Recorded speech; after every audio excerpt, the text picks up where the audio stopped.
नमस्कार मैत्रिणींनो, सर्वांना सर्वप्रथम स्वामी समर्थ. आता आम्ही निघालो होतो त्रिवेंद्रमवरून कन्याकुमारीसाठी. हे होतं त्रिवेंद्रमचं रेल्वे स्टेशनपासून अगदी वॉकेबल डिस्टन्स 10 मिनटाच्या अंतरावर आमचं हॉटेल होतं. तिथे आम्ही 2 नाईट स्टे केलं आणि मग त्यानंतर निघालो होतो कन्याकुमारीसाठी.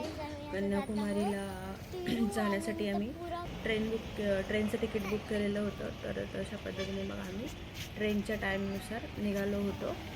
ट्रेन यायला जरा 10-15 मिनटं होते. तर हे बघू शकता, इथे यांचं मोठं पार्किंग कॉम्प्लेक्स होतं. हे आहे स्टेशन छान होतं, प्रशस्त होतं अँड नीट अँड क्लीन पण होतं. तसंच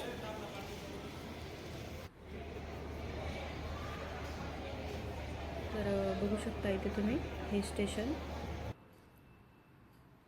आणि मग ट्रेन आली, मग आम्ही बसलो आणि कन्याकुमारीसाठी निघालो.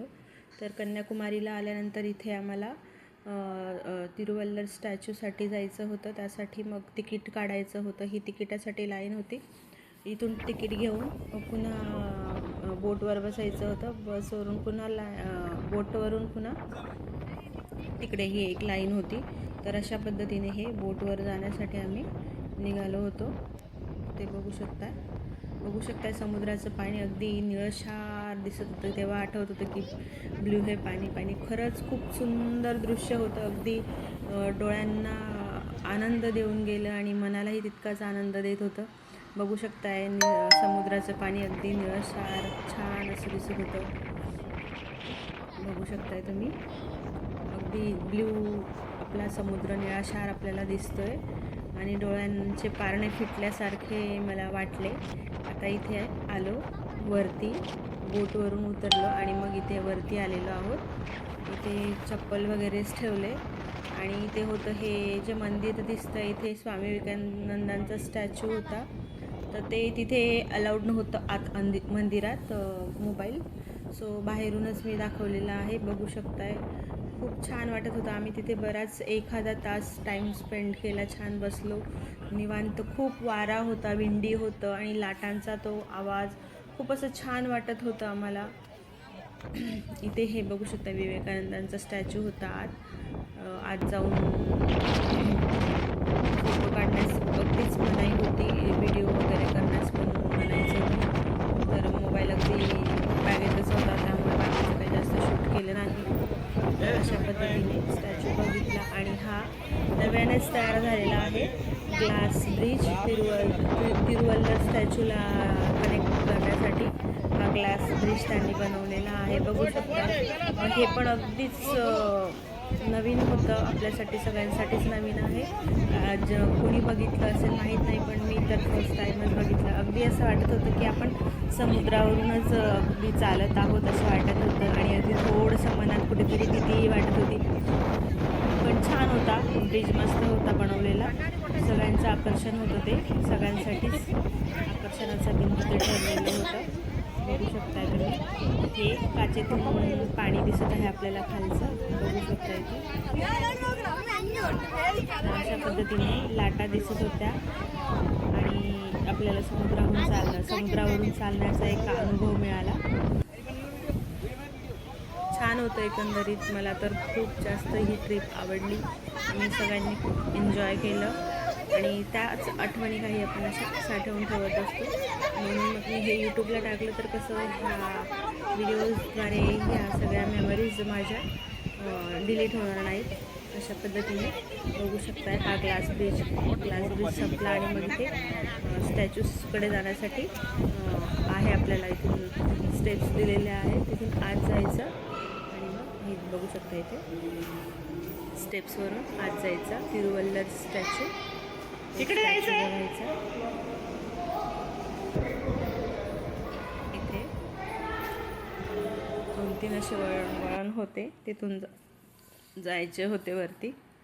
तर अशा पद्धतीने इथे बघू शकताय, आलो फायनली वरती. आणि हा स्टॅच्यूचे मी शेवटी फोटो जोडते. तिथे व्हिडिओ करायला तेवढं म्हणजे ऊन खूप होतं आणि डोळे असे दिपत होते, त्यामुळे वरती बघायला जरा त्रास होत होता. त्यानंतर मग बीचसाठी आलो. इथे हा बीच होता. कन्याकुमारीलाच.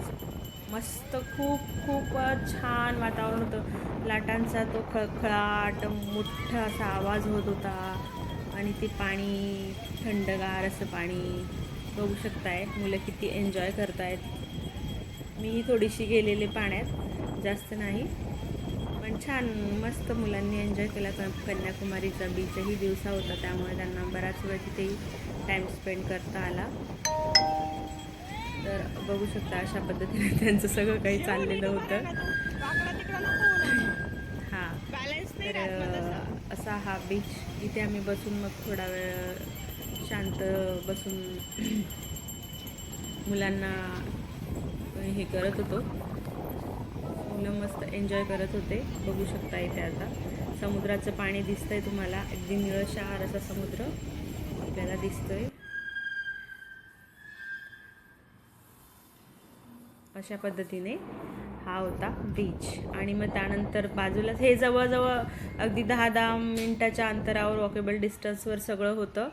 तर इथे हे गार्डन होतं. गार्डनच्या बाजूला एक म्युझियमही होतं. म्युझियमचं व्हिडिओ केला नाही. तर अशा पद्धतीने बघू शकता इथे सरदार वल्लभभाई पटेल आणि महात्मा गांधींचा स्टॅच्यू होता मोठा छान असा. आणि ही होती आपली भारत माता. बघू शकता छान होतं हे पण गार्डन. आणि हे स्टॅच्यू तर खूपच छान वाटले मला. आणि दुसऱ्या दिवशी सकाळी मग मॉर्निंग ब्रेकफास्ट केला आम्ही इथे KKM इंटरनॅशनल हॉटेलमध्ये. आणि मग आपला परतीचा प्रवास सुरू झाला. अशा पद्धतीने आम्ही ही ट्रिप खूप एन्जॉय केली. तुम्हाला व्हिडिओ कशी वाटली सांगा. आणि छान आहे केरला पाहण्यासाठी. निसर्गरम्य वातावरण तिथे आहे. तर व्हिडिओला लाईक, शेअर आणि सबस्क्राईब करा. आपल्या प्लॅनमध्ये ब्रेड आणि जॅम खायचं आहे का काय खायचं? आणि बघू शकता इथे इडली, सांबर, भाजी होती, चटणी, होते, हे काय होते, भाजी ऑमलेट्स होते, येणारच होते नूडल्स. अशा पद्धतीने नूडल्स, बॉईल एग्स पण होते. आणि चहा कॉफी असं सगळं काही होतं.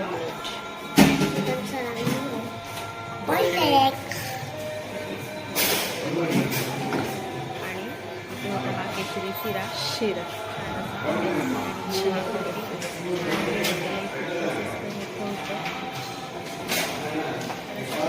आम्ही खूप ही ट्रिप एन्जॉय केली. व्हिडिओ कशी वाटली मला ते नक्कीच कळवा, कमेंट करा. आणि व्हिडिओला लाईक, शेअर आणि सबस्क्राईब करायला मात्र विसरू नका. त्यानंतर पुढे फोटो अटॅच करते. चला भेटूया तोपर्यंत बाय. बघू शकता अशा पद्धतीने मी हे 2-4 काही फोटो अटॅच करत आहे. तेही बघा इथे हे ऑरेंज नारळ होते. आपल्याकडे ग्रीन असतात तर ते खूप गोड असतात. ते ग्रीन नारळापेक्षा ऑरेंज नारळ. चला तर मग भेटूया पुढच्या व्हिडिओत. व्हिडिओला लाईक, शेअर आणि सबस्क्राईब करायला मात्र विसरू नका. फोटोज कसे वाटले तेही कमेंट करून सांगा. भेटूया पुढच्या व्हिडिओत.